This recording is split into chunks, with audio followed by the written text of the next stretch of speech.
നിമിഷത്തെ ഏറ്റവും പ്രധാനപ്പെട്ട വാർത്ത, നടി ഹണി റോസ് നൽകിയ ലൈംഗികാധിക്ഷേപ പരാതിയിൽ ബോബി ചെമ്മണ്ണൂരിന് ജാമ്യമില്ല. എറണാകുളം ജുഡീഷ്യൽ മാജിസ്ട്രേറ്റ് കോടതി 14 ദിവസത്തേക്ക് റിമാൻഡ് ചെയ്തിരിക്കുന്നു എന്നതാണ്. സബ് ജയിലിലേക്ക് ബോബി ചെമ്മണ്ണൂരിനെ കൊണ്ടുപോകും. എന്നാൽ അദ്ദേഹത്തിന് ഇപ്പോൾ രക്തസമ്മർദ്ദം വർദ്ധിച്ചിട്ടുണ്ട്. ആദ്യം അടുത്ത മുറിയിലേക്ക് മാറ്റി നിലവിൽ ആശുപത്രിയിലേക്ക് കൊണ്ടുപോകാനുള്ള സാധ്യതയുണ്ട്. നേരത്തെ പ്രതിഭാഗം അഭിഭാഷകൻ ജോപോൾ പ്രതികരിക്കുമ്പോൾ പറഞ്ഞത് ജാമ്യം ലഭിക്കുമെന്ന ശുഭാപ്തി വിശ്വാസം ഉണ്ടായിരുന്നു എന്നുള്ളതാണ്. ഇനി ജാമ്യാപേക്ഷയുമായി മേൽക്കോടതിയിലേക്ക് പോകും. അത് ജില്ലാ കോടതിയിലേക്കാണോ ഹൈക്കോടതിയിലേക്കാണോ എന്നൊക്കെയുള്ളതിൽ രാമൻ പിള്ളയുമായി കൂടിയാലോചിച്ച് തീരുമാനം കൈക്കൊള്ളുമെന്നതാണ്. അശ്വിൻ പാലാഴി വിശദാംശങ്ങളുമായി. അശ്വിൻ, എന്താണ് പ്രതിഭാഗത്തിന്റെ പ്രതികരണം?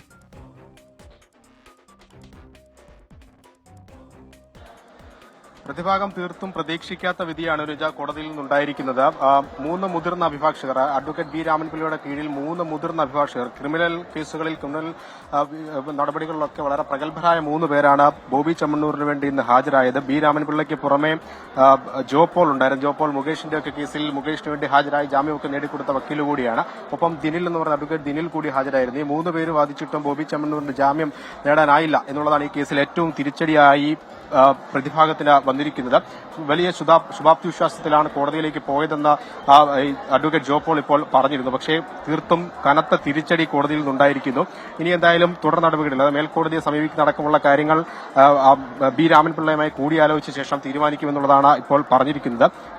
നേരത്തെ കോടതി വിധി പറഞ്ഞതിന് തൊട്ടു പിന്നാലെയാണ് പ്രതിക്കൂട്ടിൽ നിന്ന് ബോബി ചെമ്മണ്ണൂർ ദേഹാസ്വസ്ഥം വന്ന തൊട്ടടുത്ത കസേരയിലേക്ക് ഇരുന്നതും പിന്നീട് തലകറങ്ങി വീഴാനുള്ള ഒരു സാധ്യതയിലേക്ക് പോവുകയും ചെയ്തു. തൊട്ട് അടുത്തുണ്ടായിരുന്ന ബന്ധുക്കളും പോലീസുകാരും ഒക്കെ ചേർന്നാണ് ബോബി ചെമ്മണ്ണൂരിനെ പിടിച്ച് ഉയർത്തി തൊട്ടടുത്ത മുറിയിലേക്ക് മാറ്റിയത്. കോടതി തന്നെയാണ് പറഞ്ഞത് ദേഹാസ്വസ്ഥം ഉണ്ടെങ്കിൽ അടുത്ത മുറിയിലേക്ക് വിശ്രമിച്ചോളൂ എന്ന്. എന്തായാലും ഈ ഉത്തരവൊക്കെ പ്രിന്റ് ചെയ്ത് വരാനുള്ള സമയതാമസം മാത്രമാണ് എടുക്കുന്നത്. ഏകദേശം അരമണിക്കൂർ അതിന് എടുക്കുമെന്നുള്ളതാണ് നമ്മൾ മനസ്സിലാക്കുന്നത്. അധികം വൈകാതെ തന്നെ ഇപ്പോൾ ഈ പോലീസിന്റെ പ്രതിനിധികൾ ട്രീറ്റ്മെന്റ് ഡോക്ടറിന്റെ സർട്ടിഫിക്കേഷൻ കിട്ടിയതിനു ശേഷം ബാക്കി നടപടി. അന്വേഷണം തുടങ്ങിയതല്ലേ ഉള്ളൂ.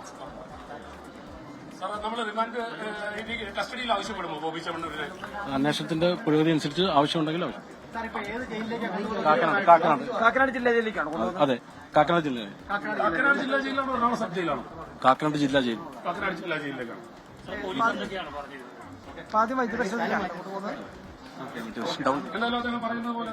അനുജ, കാക്കനാട് ജില്ലാ ജയിലിലേക്കാണ് കൊണ്ടുപോകുന്നത് എന്നുള്ളതാണ് പോലീസ് ഇപ്പോൾ വ്യക്തമാക്കിയിരിക്കുന്നത്. ഇപ്പോൾ തന്നെ അല്പസമയത്തിനുള്ളിൽ തന്നെ ഈ കോടതിയിൽ നിന്ന് അദ്ദേഹത്തെ പുറത്തിറക്കും. അദ്ദേഹം പോലീസ് വണ്ടിയിലോട്ട് പ്ലേസ് ചെയ്യണം. അതിന് തിക്കുന്നിരക്ക് ഉണ്ടാക്കരുത്. മെഡിക്കൽ അനുജ, എന്തായാലും അല്പസമയത്തിനുള്ളിൽ തന്നെ കാക്കനാട് ജില്ലാ ജയിലിലേക്ക് കൊണ്ടുപോകും. അതിന് മുമ്പ് എറണാകുളം ജനറൽ ആശുപത്രിയിൽ ഇദ്ദേഹത്തെ കൊണ്ടുപോകുമെന്നുള്ളതാണ് മനസ്സിലാക്കുന്നത്. പ്രാഥമികമായി അദ്ദേഹത്തെ വൈദ്യപരിശോധനയ്ക്ക് വിധേയമാക്കേണ്ടതുണ്ട്. പ്രതിക്കൂട്ടിൽ നിന്ന് വിധി വന്നതിന് പിന്നാലെ, വിധി കേട്ടതിന് പിന്നാലെ നമ്മൾ നേരത്തെ പറഞ്ഞതുപോലെ പ്രതിക്കൂട്ടിൽ നിന്ന് അദ്ദേഹം ദേഹാസ്വസ്ഥനായി താഴേക്ക് തളർന്നു വീഴുന്നൊരു സാഹചര്യമാണ് ഉണ്ടായത്. തൊട്ടടുത്ത് നിന്ന് ബന്ധുക്കളടക്കം അദ്ദേഹത്തെ പിടിച്ചെണീപ്പിക്കുകയും തൊട്ടടുത്ത കസേരയിലേക്ക് ഇരുത്തുകയും ചെയ്തു. പിന്നീടാണ് രക്തസമ്മർദ്ദം താന്നതായി അദ്ദേഹം പറഞ്ഞത്. അതിനുശേഷം കോടതി തന്നെ പറഞ്ഞു തൊട്ടടുത്ത മുറിയിലേക്ക് മാറ്റാൻ നിർദ്ദേശം നൽകി. അങ്ങനെയാണ് കോടതിക്ക് തൊട്ടടുത്തുള്ള മുറിയിലേക്ക് അദ്ദേഹത്തെ മാറ്റിയത്. അവിടെ വിശ്രമത്തിലാണ് അദ്ദേഹം ഇപ്പോഴും. ഈ കോടതിയുടെ ഉത്തരവ് അന്തിമമായി വന്ന ശേഷം അദ്ദേഹം അതറിയില്ല, ഡോക്ടർ പരിശോധന ശേഷം അറിയിക്കാൻ പറ്റും. ജില്ലാ ജയിൽ കാക്കനാട്. ജില്ലാ ജയിലിലേക്ക് കൊണ്ടുപോകുന്ന കാര്യവുമായി ബന്ധപ്പെട്ട ഒരു വ്യക്തതയാണ് അദ്ദേഹം ഇപ്പോൾ തന്നത്. ഈ കേസ് എറണാകുളം സെൻട്രൽ CI ആണ് അദ്ദേഹം. അനുജ, എന്തായാലും ഇനിയിപ്പോൾ അല്പസമയത്തിനുള്ളിൽ തന്നെ നമ്മളിപ്പോൾ ദൃശ്യങ്ങളിൽ കാണുന്ന ഈ കവാടത്തിലൂടെ അദ്ദേഹത്തിന് സ്വയം നടന്നിറങ്ങാനുള്ള ബുദ്ധിമുട്ട് ദേഹാസ്വാസ്ഥ്യം ഉള്ളതുകൊണ്ട് ഈ ലിഫ്റ്റ് വഴിയായിരിക്കും കോടതിയുടെ 2ാം നിലയിൽ നിന്ന് അദ്ദേഹത്തെ പോലീസിനൊപ്പം താഴേക്ക് കൊണ്ടുവരിക. ആദ്യം കൊണ്ടുപോകുക എറണാകുളം ജില്ലാ ജനറൽ ആശുപത്രിയിലേക്കായിരിക്കും. അവിടെ വൈദ്യപരിശോധനയ്ക്ക് വിധേയമാക്കും. അതിനുശേഷമായിരിക്കും ഡോക്ടറുടെ നിർദ്ദേശപ്രകാരം തുടർന്ന് എന്ത് ചെയ്യണം എന്നുള്ള ഒരു നടപടിയിലേക്ക് പോവുക. ഒരുപക്ഷെ ദേഹാസ്വാസ്ഥ്യം രൂക്ഷമാണെങ്കിൽ, അദ്ദേഹത്തിന് മറ്റാരോഗ്യ പ്രശ്നങ്ങൾ ഉണ്ടെങ്കിൽ ഒരുപക്ഷെ ആശുപത്രിയിൽ തന്നെ തുടരാനുള്ള നിർദ്ദേശമായിരിക്കും ഡോക്ടർമാർ നൽകുക. ആ നിർദ്ദേശത്തിന്റെ അടിസ്ഥാനത്തിൽ മാത്രമായിരിക്കും തുടർ നടപടികളിലേക്ക് കടക്കുക. അഥവാ വലിയ പ്രശ്നങ്ങളില്ലാതെ അദ്ദേഹത്തിന് മുന്നോട്ട് പോകാൻ കഴിയുന്ന ഒരു സാഹചര്യമാണ് ഉള്ളതെങ്കിൽ കാക്കനാട് ജില്ലാ ജയിലിലേക്ക്, എറണാകുളം ജില്ലാ ജയിലിൽ സ്ഥിതി ചെയ്യുന്ന കാക്കനാട്ടെ ജയിലിലേക്ക് അദ്ദേഹത്തെ മാറ്റാനാണ് തീരുമാനിച്ചിരിക്കുന്നത്. കോടതി നിർദ്ദേശിച്ചിരിക്കുന്നത് പോലെ തന്നെയാണ്. അല്പസമയത്തിനുള്ളിൽ തന്നെ അദ്ദേഹം മുകളിലെ 2ാം നിലയിലെ കോടതി മുറിയിൽ നിന്ന് താഴേക്കിറങ്ങും. നിലവിൽ അദ്ദേഹത്തെ നമ്മൾ മനസ്സിലാക്കുന്നതനുസരിച്ച് വൈദ്യപരിശോധനയ്ക്ക് തന്നെയാണ് കൊണ്ടുപോകുന്നത്. അതുകൊണ്ട് തന്നെ അദ്ദേഹത്തിന്റെ ഒരു ഇപ്പോൾ പ്രതികരിക്കാൻ കഴിയുന്ന അവസ്ഥയിലാണോ എന്നുള്ളതൊക്കെ ആശങ്കയാണ്. നിലവിൽ എന്തായാലും നിരത്തിയ വാദങ്ങളെല്ലാം പൂർണ്ണമായും പൊളിഞ്ഞുപോയി എന്ന് തന്നെ പറയാം. അദ്ദേഹം നടിക്കെതിരെ ഈ ഹണിറോസിനെതിരായ ചില വാദങ്ങളൊക്കെ കോടതിയിൽ ഉന്നയിച്ചിരുന്നു. അതെല്ലാം കോടതി അതൊന്നും തന്നെ പരിഗണിച്ചില്ല എന്നുള്ളതാണ് ഏറ്റവും പ്രധാനപ്പെട്ട കാര്യം. ഒപ്പം പ്രതിഭാഗത്തിന് പുറമെ പ്രോസിക്യൂഷൻ മുന്നോട്ട് വെച്ച കാര്യങ്ങളെല്ലാം കോടതി കൃത്യമായി കേൾക്കുകയും അത് വിലയിരുത്തി അതിൽ കഴമ്പുണ്ട് എന്ന് മനസ്സിലാക്കുകയും ചെയ്തു. കാരണം ഒറ്റ കേസ് മാത്രമല്ല പ്രോസിക്യൂഷൻ കോടതിയിൽ ഉന്നയിച്ചത്. അതായത് ഈ ഉദ്ഘാടന വേദിയിൽ വെച്ച് അപമാനിച്ചു എന്നുള്ളതിനപ്പുറത്തേക്ക് ഓൺലൈൻ മാധ്യമങ്ങൾ വഴി ഒന്നിലേറെ തവണ, അതായത് ബോബി ചെമ്മണ്ണൂറിന്റെ ഒരു സ്ഥിരം ശൈലിയാണ് ഇത് എന്ന് വ്യക്തമാക്കും വിധത്തിലുള്ള തെളിവുകൾ, ഡിജിറ്റൽ തെളിവുകളടക്കം കോടതിയിൽ പ്രോസിക്യൂഷൻ ഇന്ന് ഹാജരാക്കിയിരുന്നു. അതിനൊക്കെ പിന്നാലെയാണ് ഇത്തരത്തിലൊരു വിധിയിലേക്ക് നിലവിൽ കോടതി എത്തിയിരിക്കുന്നത്. എന്തായാലും ജാങ്കോ സ്പേസ് എന്ന ഓൺലൈൻ ചാനലിൽ നിരവധി തവണ വിവിധ ഇന്റർവ്യൂകളിലായി ഹണി റോസിനെ തന്നെ അപമാനിക്കുന്ന തരത്തിലുള്ള ദ്വയാർത്ഥ പ്രയോഗങ്ങൾ നടത്തി അശ്ലീല പരാമർശമുള്ള വാക്കുകൾ പറഞ്ഞു എന്നടക്കമുള്ള കാര്യങ്ങൾ വ്യക്തമാക്കി. അത് വെറും വാക്കാൽ മാത്രം പറയുകയല്ല ചെയ്തത്.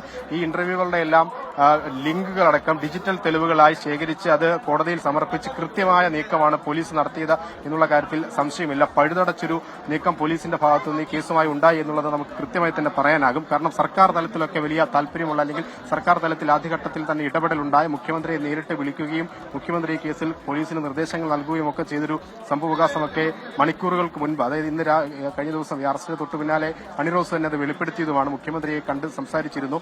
ഈ കാര്യങ്ങളിൽ അടിയന്തര ഇടപെടൽ നടത്തണമെന്ന് അദ്ദേഹത്തോട് അഭ്യർത്ഥിക്കുകയും ചെയ്തു. പേടിക്കേണ്ട, ഇതിൽ പോലീസ് കൂടെയുണ്ട് എന്നൊരു ഉറപ്പ് സർക്കാർ നൽകുകയും ചെയ്തിരുന്നു. അതിന് തൊട്ടു പിന്നാലെ മണിക്കൂറുകൾക്ക് ശേഷം നമ്മൾ കേൾക്കുന്നത് ബോബി ചെമ്മണ്ണൂർ വയനാട്ടിൽ നിന്ന് പോലീസിന്റെ പിടിയിലായി എന്നുള്ളതാണ്. അദ്ദേഹത്തിന്റെ തന്നെ 1000 ഏക്കറിലുള്ള റിസോർട്ട്, 1000 ഏക്കർ എന്ന പേരുള്ള റിസോർട്ടിൽ നിന്ന് പുറത്തേക്ക് പോകും വഴി, അതായത് അന്ന് കോയമ്പത്തൂരിലുള്ള അദ്ദേഹത്തിന്റെ സ്ഥാപനത്തിന് ഉദ്ഘാടനമായിരുന്നു, അവിടേക്ക് പോകും വഴിയാണ് ഈ വയനാട്ടിൽ നിന്ന് തന്നെ പോലീസ് അദ്ദേഹത്തിന്റെ വാഹനത്തിന് വട്ടം വെച്ച് പിടിച്ചുകൊണ്ട് പോകുന്നതും അവിടെ നിന്ന് ദ്രുതഗതിയിൽ എറണാകുളത്തേക്ക് പോലീസ് വാഹനത്തിൽ തന്നെ കൊണ്ടുവരുന്നതും ഇന്നലെ രാത്രി തന്നെ ചോദ്യം ചെയ്യൽ നടപടികളൊക്കെ പൂർത്തിയാക്കി രാത്രി വൈദ്യപരിശോധനയിലേക്ക് കൊണ്ടുപോയി. അതിനുശേഷം ഒരു രാത്രി പോലീസ് സ്റ്റേഷനിലാണ് ഇന്നലെ ബോബി ചെമ്മണ്ണൂർ കഴിഞ്ഞത്.